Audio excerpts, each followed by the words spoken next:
So, hi guys, let's have a look at how to use a black and white mask to highlight one feature in a photo on the iPad. Now this methodology is quite different to the desktop, so just follow along slowly and redo it if you make a mistake. It's that easy. Okay, we're talking about shapes and designs, and really simple design or complex design, it doesn't really matter, because the black and white mask enables you to emphasise one area of promotional design or a holiday resort, things like that. We're using Affinity Photo on the iPad, and it's a simple example but produces great results nonetheless. Let's have a look. So to begin this exercise, create a new image base, and I've used 7.5 by 5 inches. It's one of the photo sizes. I say transparent there, but it's up to you. In the end, I used a white background. And I didn't use portrait mode, I used landscape mode. So it really is up to you what you want to use there. This is only an exercise after all. A lot depends on the photo you use, and the photo I've used from the stock studio is a landscape photo, and it's a simple photo of a cityscape. And I found this one, as I say, in the stock studio.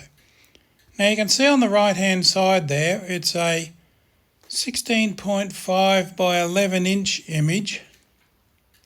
And I've got the lock set, and I've put the anchor into the centre of the little square down the bottom right hand corner there, because what I did was drag down on the width, so you bring the whole image in to as neat a fit as you can get within the rectangle you've got. You know you have to do that excuse me, with Stock Studio. And you can bring it down to size without losing its shape. Now we start with the simple black and white masks. So go to the Adjustment Studio, and I've got the images there rather than the list view. And sometimes you can use either one. But sometimes I like to use this one, sometimes I like to use the list version. Anyway, select black and white, and instantly your image becomes black and white. Tapping the adjustment option for black and white will create a black and white mask. Now it doesn't actually change the photo, it creates a mask. Ignore all the options on the context toolbar, just ignore those, we don't need to worry about those. Now, just check your layers. We have a black and white adjustment layer stacked on top of the original colour image layer. Now the next bit can be quite tricky and takes a little bit of getting used to, so don't rush it. It's quite different to the desktop version, which does things differently. Almost the same, but different. Select the selections persona. That's up the top there, that's that little circle next to the square. Right on the top toolbar, there's a left arrow, then there's 1, 2, 3. It's the fourth one. You can see there, it's a kind of a purpley colour. That's the selections persona. Now, make sure you've got the mask layer selected, and then the layers option. You can see that top right hand side there, layer options, and then tap solo. That's that circle on the right hand side there. There's an eye, a lock and a solo. This will display only the mask layer, and it will hide the image layer temporarily. The mask layer of course covers the entire image, and what we're doing there excuse me again, is just hiding the image layer temporarily. Again, ignore all the context toolbar options down there. Now the next bit's reasonably tricky on the iPad. You have to be careful what you touch. It doesn't behave the same as the desktop version. So let's make our secondary mask. Running short of breath there, never mind. With the mask layer still selected, select the mark tool. That's the rectangular mark tool. See on the left hand side there, you can just see the little blue line next to that square, and you've got rectangular mark tool. Everything else is still the same. You've just selected that. You're still in the selections persona.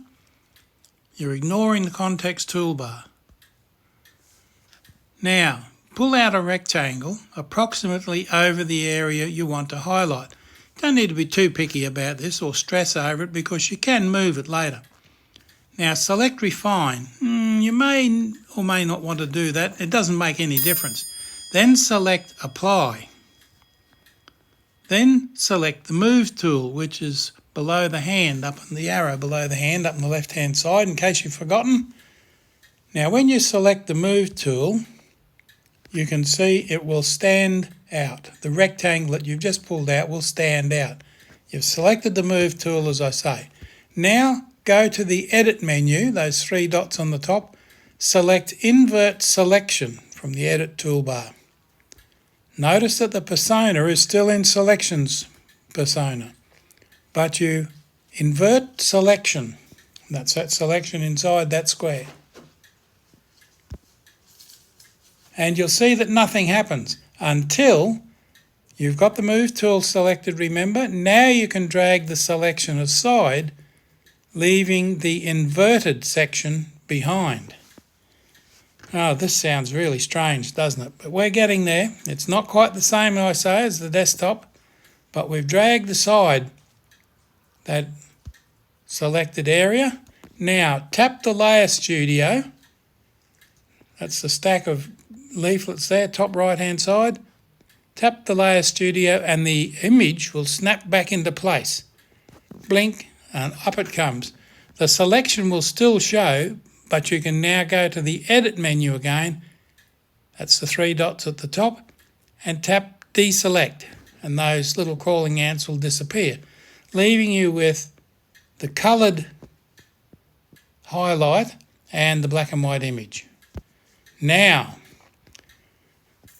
the deselect applied and the crawling ants disappear. So that's what you've got left. You can see the two layers there, the black and white adjustment layer and the image layer. Nice. And the crawling ants are gone. Still in the selections persona.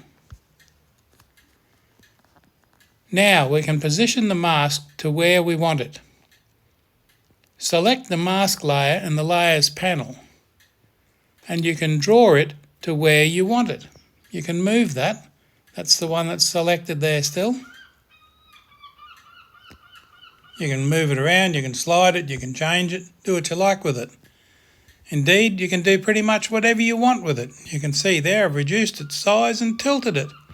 Now why you'd want to do that in that image I don't know, but I could tilt it the other way and bring it down to highlight all the cars parked along there, or just the lights, or just some other feature you've got that you want to highlight in the image. And that's really all there is to that. It's possible to make this whatever shape you like, really. Some are more difficult than others. Circles are easier, the same as rectangles, only different. The same but different. And you can see I've got a circle there and left the circle in black and white and the image in colour. A reverse emphasis, you might say. And there's another example there. Although, believe it or not, that girl is in black and white and the chap in the red coat is not, obviously. So, thanks for watching. I hope you've gained some ideas and insights for creating your own work in Designer and Photo. Don't forget to subscribe. I appreciate it very much.